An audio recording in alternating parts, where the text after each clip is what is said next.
오늘 우리에게 주시는 하나님의 말씀 나누겠습니다. 마가복음 16장, 부활주일에 주신 하나님의 말씀입니다. 마가복음 16장 9절에서 15절 말씀 되겠습니다. 마가복음 16장 9절에서 5절, 9절에서 15절 말씀 신약성경 85면에 기록되어 있습니다. 모두 자리에서 일어나셔서 한 절씩 교독하여 하나님의 말씀 선포하겠습니다. 예수께서 안식 후 첫날 이른 아침에 살아나신 후 전에 7 귀신을 쫓아내어 주신 막달라 마리아에게 먼저 보이시니 마리아가 가서 예수와 함께하던 사람들이 슬퍼하며 울고 있는 중에 이 일을 알리매 그들은 예수께서 살아나셨다는 것과 마리아에게 보이셨다는 것을 듣고도 믿지 아니하니라. 그 후에 그들 중 2 사람이 걸어서 길고로 갈 때에 예수께서 다른 모양으로 나타나시니 2 사람이 가서 남은 제자들에게 알리었으되 역시 믿지 아니하니라. 그 후에 11 제자가 음식 먹을 때에 그에게 나타나사 그들의 믿음 없는 것과 마음이 완악한 것을 꾸짖으시니 이는 자기가 살아난 것을 본 자들의 말을 믿지 아니함일러라. 같이 읽습니다. 또 이르시되 너희는 온 천하에 다니며 만민에게 복음을 전파하라. 아멘. 우리 다시 한번 부활 인사 나누겠습니다. 우리 좌우로 예수님 부활하셨습니다. 예수님 다시 살아나셨습니다. 인사하겠습니다. 오늘 부활주일에 예수 부활했으니 제목으로 부활 메시지 나누기 원합니다. 여러분, 기독교 신앙의 가장 큰 2 축은 십자가와 이 부활에 있습니다. 십자가 없는 부활은 의미가 없고 십자가는 부활이 없는 십자가는 이제 비참한 것이죠. 십자가가 고난이라면 부활은 영광입니다. 십자가가 무능이라고 한다면 부활은 능력입니다. 그러므로 우리는 반드시 이 십자가 신앙을 통과해서 부활 신앙으로 이어갈 수 있어야 됩니다. 십자가 신앙이라고 하는 것은 예수의 십자가가 나의 죄를 위한 것임을 깨달아 그 사랑에 감동해서 그 사랑을 가슴 깊이 각인하는 것이죠. 그래서 나의 깊은 영혼에서부터 회개의 눈물을 터뜨리고 엎드려질 때 나의 옛사람이 죽고 새 사람으로 태어나게 됩니다. 그런데 여기서 끝이 아니라 부활신앙으로 가야 합니다. 부활신앙으로 더 나아가서 내 죄의 용서받았음을 확신하면서 이제부터는 내가 사는 것이 아니요 오직 나를 사랑하사 나를 위해 자기 몸을 버리신 하나님의 아들 그리스도 예수를 믿는 믿음 안에서 사는 삶이 우리에게 주어져야 됩니다. 이게 부활신앙입니다. 여러분, 이 부활의 이 놀라운 소식은 마태, 마가, 누가, 요한 4복음서에 전부 다 그렇게 보도되고 있는데 무슨 뜻이겠어요? 예수님께서 십자가에 죽으시고 무덤에 갇히셨으나 예수님의 이야기가 종결된 것이 아니라는 거예요. 죽음 이외에 또 다른 이야기가 있다는 것입니다. 그게 바로 부활입니다. 부활이란 죽음이 인생의 마지막이 아님을 선언하는 것입니다. 이 부활 사건을 통해서 예수님은 우리에게 증언하고 있는 것이죠. 이렇게 말씀하세요. 지금 너희들이 서 있는 그 현실이 결코 마지막이 아니야. 그 현실을 뛰어넘는 그 이상의 세계가 있노라고. 이 사실을 보여주는 게 바로 이 부활 사건입니다. 여러분, 이것은 어떤 종교에도 없고 어떤 철학자의 글이나 사상에도 없습니다. 오직 유일하게 기독교 신앙에서만 이 부활을 이야기합니다. 이 세상에 많은 종교가 있지만 죽은 자가 다시 살아난다라고 하는 이 진리를 외치는 종교는 이 세상에 단연코 없습니다. 예수님은 십자가의 죽음으로 끝나는 것이 아니라 죄와 사망의 권세를 깨뜨리시고 부활하셨습니다. 이 예수의 부활은 인류 역사의 최대의 반전의 스토리이죠. 역사적인 사건입니다. 그런데 여러분들은 얼마나 이 부활 사건을 정말 가슴속에 되새기고 이 부활의 신앙을 가지고 살아가고 계십니까? 뉴욕에서 목회하시는 이 한준희 목사님이라는 분이 계신데 그분이 참 아주 좋은 글들을 많이 쓰시는 분인데 한 번은 페이스북에 이런 자기의 신앙 고백적인 표현을 썼습니다. 처음 예수를 믿던 시절에는 예수에 미쳐도 좋다는 말까지 했는데 목회를 한 지 이제 30년이 지났는데 도무지 예수에 미친 사람이 안 된 것 같아 보여 정말 미치겠다. 마지막 남은 인생을 예수 부활에 미쳐보고 싶다. 저 자신도 과연 정말 얼마나 예수 부활에 내가 미쳐 살았는지 돌아보게 됩니다. 여러분, 이 세상은 불평등한 세상입니다. 세상이 평등하다 말하지만, 법 아래 다 평등하다 그러지만 누가 이 말을 누가 믿겠어요? 돈을 많이 주고 유명한 변호사를 사게 되면 죽을 사람도 살리는 게 이게 세상입니다. 그런데 이 세상의 모든 인간들이 다 평등하게 하는 것 하나가 있는데 그게 바로 죽음이에요. 죽음은 왕이라도 봐주지 않습니다. 10대 독자라고 해서 봐주지 않아요. 신랑 신부라고 해서 봐주지 않아요. 어린아이라고 해서 그냥 넘어가지 않습니다. 인간은 피할 수 없는 이 죽음을 피해가고자 사실 그동안에 얼마나 많은 수고와 노력들을 해왔는지 몰라요. 고대 중국의 진시 황제는 불로초를 구하기 위해서 동서남북으로 500명의 사람들을 보내었습니다. 그러나 이 세상에 수많은 영웅들이 죽음의 문제들을 해결하기 위하여 노력해왔지만 그 누구도 이 죽음의 문제를 해결하지 못했습니다.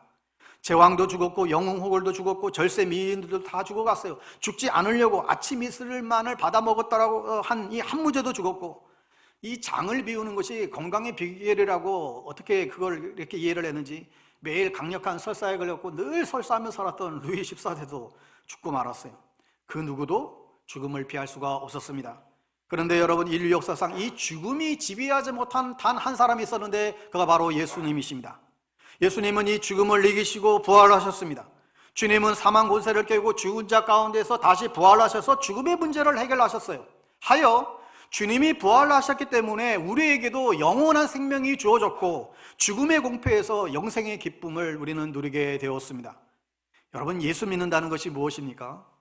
예수를 믿는다라고 하는 것 여러 가지 표현할 수 있겠지만, 주님이 십자가에 죽으실 때 나도 죽었고 주님이 부활하셨을 때 나도 부활한다는 것을 믿는 거예요.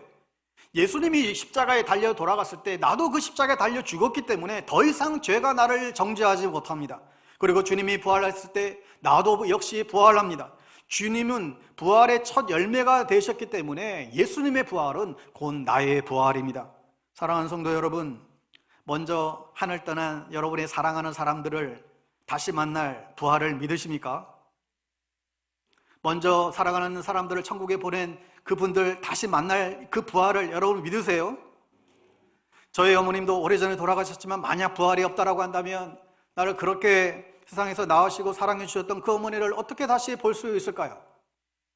오래전 남북 이산가족 상봉 그 행사가 있었을 때 고등학교 때 실종된 그 아들을 30년 동안 정말 가슴에 품고 그렇게 그 아들이 정말 죽었나 해서 제사를 지내며 그리워했던 최계월 할머니라고 계셨어요.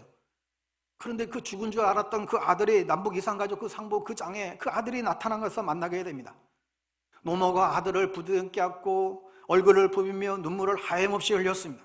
죽은 줄만 알았던 그 아들이 북한에 끌려가서 또 납북된 일본 그 여성과 결혼까지 해서 딸까지 낳았다는 그 이야기를 듣게 됩니다. 살아생전에 다시 이 아들을 한 번 더 만나볼 수 있다라고 하는 그 희망에 그 어머니에게 얼마나 큰 위로와 소망이 되었는지 모릅니다. 여러분, 그러나 예수의 부활은 이러한 단순한 희망과 소망 때문에 이 부활을 믿는 것이 아닙니다. 사도 바울은 예수의 부활이 없다라고 한다면 우리의 믿음은 헛것이요 너희는 여전히 죄 가운데 머물게 될 것이다. 또한 고린도전서 15장에서는 성경대로 그리스도께서 우리를 위하여 죽으시고 장사 지낸 바 되었다가 성경대로 사흘 만에 다시 살아나셨다라고 예수 그리스도의 부활의 진리를 증언하고 있습니다. 여러분, 그러나 2000년 기독교 역사 가운데에 주님의 이 부활의 사건을 믿지 못하고 굉장히 많은 사람들이 의심을 해왔습니다. 빈 무덤을 보면서 그거 제자들이, 예수의 제자들이 그 시체를 미리 다른 데로 빼놓은 게 아닌가, 시신 도난당한 게 아닌가, 예수가 죽지도 않았는데 죽었다가 잠시 깨어난 걸 가지고 저렇게 호들갑 떠는 게 아닌가, 별의별 이야기들을 해왔어요. 하지만 상식적으로 제자들은 갈릴리 어부 출신의 평범한 사람들이에요. 그런데 그들이 자신들이 꾸며낸 이야기를 지키기 위하여 예수가 부활했다는 소식을 증거하고 그것 때문에 목숨까지 내놓을까요? 만약에 거짓된 진리라면 거기에 생명까지 걸겠습니까?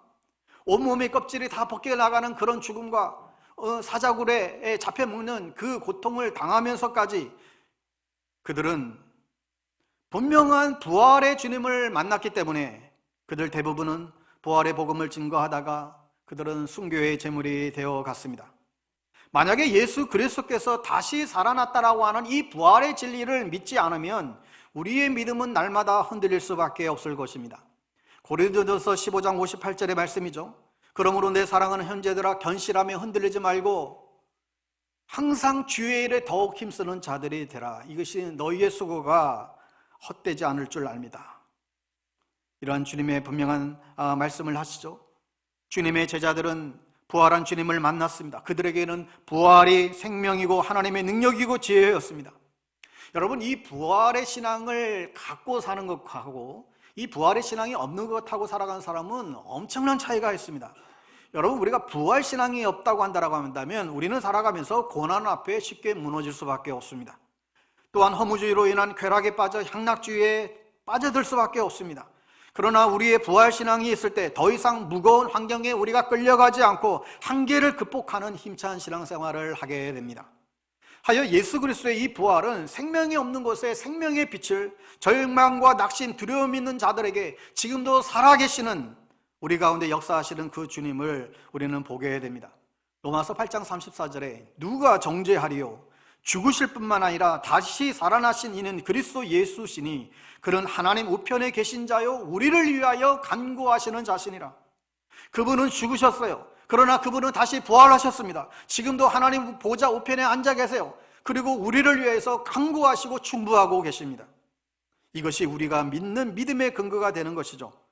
죄와 사망의 권세를 이기시고 부활하신 예수님의 승리를 기억하는 이 부활 아침에 다시 한번 이 예수 부활의 기쁨과 영광을 회복하는 시간이 되시기를 간절히 축복합니다.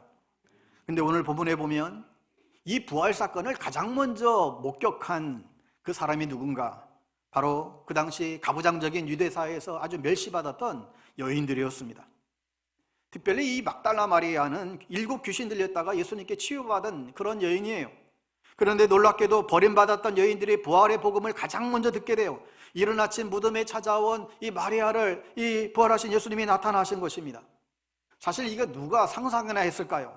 예수님 당시에 이 부활의 첫 증인들이 남자가 아니라 그 당시 사람 취급도 하지 않았던 그 여인이었다는 것을 누가 기대할 수 있었을까요? 예수의 부활은 예수님의 십자가와는 좀 다른 점이 있습니다. 여러분, 예수님이 십자가에 달려 돌아갔을 때는 수많은 군중들이 다 몰려와서 봤어요. 수많은 무리들이 보는 앞에서 십자가에 달려 돌아갔어요. 그런데 부활하신 예수님은 누구에게나 다 나타난 것이 아니었습니다. 부활하신 예수님은 누구에게 나타났습니까? 정말로 예수님을 사랑했던 사람들, 정말 예수님을 기다렸던 사람들, 정말 예수를 믿었던 사람들에게 나타나셨어요. 더욱 놀라운 것은 그 첫 대상이 예수님의 제자 중에 제자라고 불렸던 베드로, 야곱, 요한에게 나타난 것이 아니라 오히려 주변적인 인물들, 예수님을 따랐지만 소외되고 차별받고 하찮게 여김받았던 여인들에게 나타났어요. 이것은 곧 가장 밑바닥에서 고통받는 사람들에게 내가 너희들과 함께 하겠나라고 하는 하나님 아버지의 마음이고 사랑입니다. 그래서 이 십자가에 달리신 그리스도와 부활하신 예수 그리스도의 모습을 통하여 우리를 지금 초청하고 있습니다. 수고하고 무거운 짐진 자들아 다 내게로 오라. 너희가 수고함으로 넘어질 것 같으냐? 무거운 짐 때문에 인생이 평탄하지 않느냐? 좌절하며 절망하고 있느냐? 눈물을 흘리고 있느냐? 신음하며 너희들 통탄하고 있느냐? 물으시며 그런 자들에게 다 내게로 오라고 주님 오늘도 우리를 초청하십니다. 하나님의 사랑, 하나님의 생명과 부활은 이렇게 버려진 것과 같은 낮은 사람들로부터 일어난다는 사실을 우리에게 보여주고 있지요. 여러분은 언제 예수님을 구주로 영접하셨습니까? 여러분이 정말 진실되게 예수를 믿었던 적이 언제신가요? 여러분이 잘 나가고 모든 것을 다 가졌을 때인가요? 높은 지위에 있었을 때입니까? 아니지 않습니까? 낙심했을 때, 병들었을 때, 내 인생 아무것도 없다라고 정말 절망을 찍고 있을 때, 정말 나는 무기력하다고 자신의 한계를 고백하고 단식했을 때, 오히려 그런 순간에 예수님은 우리를 만나 주셨습니다. 그리고 내가 생명이고 내가 기쁨이고 내가 진리이고 내가 구원이고 내가 너희를 영원에 함께 살게 할 하나님이라고 우리에게 가르쳐 주셨죠. 하나님은 이처럼 고통의 자리에 함께 하시는 분이십니다. 독일의 히틀러가 나치 정권을 만들고 600만의 그 유대인들을 학살을 했습니다. 그들을 죽이기 위해서 가스실로 사람들을 남녀할 것 없이 매일매일 처형해 갔죠. 한 번은 엄마의 손을 붙잡고 가는 가스실로 끌려가는 한 어린아이가 겁에 질린 표정으로 엄마에게 묻습니다. 엄마, 하나님은 지금 어디 계시는 거야? 엄마, 지금 하나님 어디 계시는 거야? 그 어머니는 잠시 머뭇거리다가 이렇게 대답합니다. 얘야, 하나님은 바로 지금 우리와 함께 이 길을 걷고 걸어가고 계신단다. 고통과 절망의 현장에 있던 그 예수님을 지켜보셨던 하나님께서는 지금도 고통과 절망 가운데 가장 아파하는 사람들을 지켜보십니다. 불의와 폭력에 의해 고난당하며 십자가에 달리신 예수님을 가슴치며 바라보셨던 하나님께서 이 시대의 불의와 폭력으로 생명의 위협을 느끼는 사람들을 지켜보고 계십니다. 하나님은 이 시대에 억압당하고 고난당하는 자들과 함께 하겠다라고 말씀하십니다. 오늘 우리가 당면하고 있는 절망적인 상황 속에서도 예수님은 바로 그곳에서 그들과 함께 아파하시고 함께 우시고 있다라고 말씀합니다.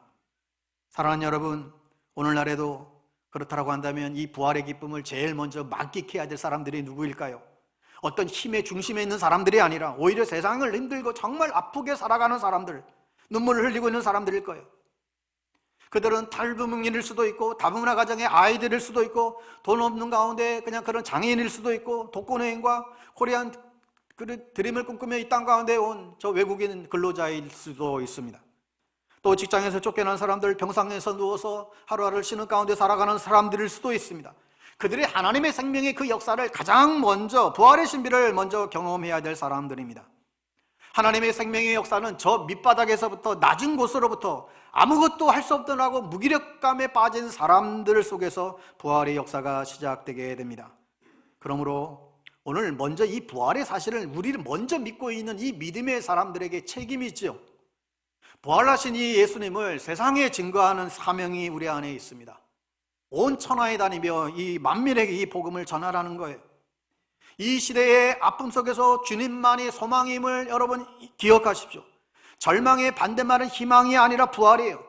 슬픔의 반대말은 기쁨이 아니라 부활이에요. 부활만이 소망이고 부활만이 위로고 부활만이 평안이고 부활만이 생명이고 부활만이 진정한 참된 기쁨이기 때문입니다.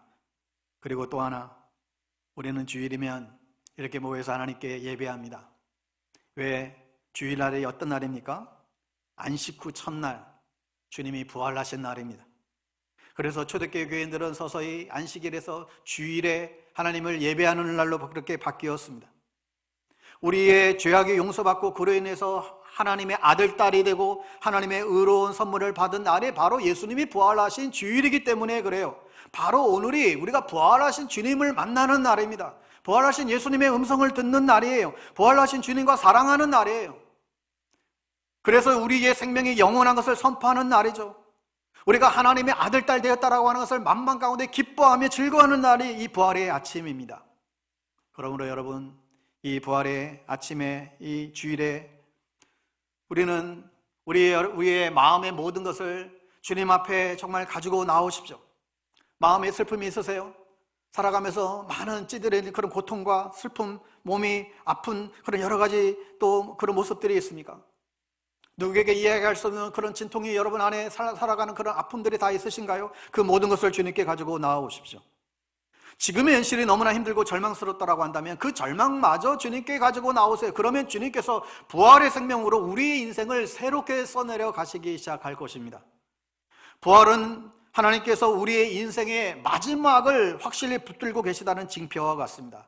우리는 기필코 승리할 것이라고 하는 증거입니다. 지금 내 인생이 혹 척박한다 할지라도, 내가 지금 패배제처럼 보인다 할지라도, 슬픔과 탄식이 내 인생을 잡먹고 있다 할지라도 부활하신 예수님이 우리에게 말씀합니다. 그 고난에 굴복하지 말라고, 결코 내 인생을 포기하지 말라고, 그 자리가 결코 마지막의 자리가 아니라고, 부활의 주님이 우리와 함께하고 있다라고, 부활의 생명으로 다시 일어서라고 우리에게 말씀해 주십니다. 여러분, 이 사실을 듣고 깨닫는 자리가 바로 주님 앞에 나온 이 주일, 이 예배의 자리예요. 때문에 여러분, 하나님께 나와 예배드리는 이 자리는 정말 이 세상의 어떤 시간과 바꿀 수 없는 소중한 시간이에요. 축복의 시간이자 우리의 인생을 다시금 새롭게 출발할 수 있는 자리예요.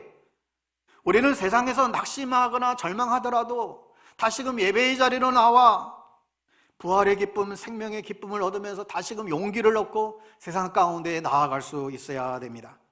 사랑하는 성도 여러분, 마지막에 웃는 자가 잘 웃는 자다라는 말이 있죠. 마지막에 웃는 자가 잘 웃는 자다. 신앙이들은 반드시 마지막에 승리하는 자입니다. 그렇기에 사는 날 동안 두려움과 불안과 여러분 삶에 여러 가지 어려움이 있다 할지라도 예수 그리스도의 부활케 하시는 그 하나님의 능력을 우리는 바라볼 수 있어야 됩니다. 부활하신 주님의 능력이 여러분들과 여러분의 가정 가운데, 그리고 고통당하고 있는 모든 사람들 가운데에 영원토록 함께하기를 주님의 이름으로 축원합니다. 기도하겠습니다. 하나님 아버지, 감사합니다. 우리에게 이 부활의 축복을 주시고 죽음이 아니라 삶의 역사를 주님과 더불어 살아갈 수 있는 믿음의 사람들 되게 하여 주셔서 감사합니다. 부활의 소망을 가지고 이 땅의 어두운 역사를 빛의 역사로, 이 땅의 절망과 탄식의 자리를 소망의 자리로, 이 땅의 신음소리를 하나님을 향한 찬양소리로 바꿔나가는 믿음의 교우들 다 되게 하여 주시옵소서. 이 놀라운 부활의 소식을 가지고 매일매일 새롭게 신앙의 삶을 살아가는 우리 성도님들 다 될 수 있도록 은혜를 더하여 주시옵소서. 예수님의 이름으로 기도합니다. 아멘.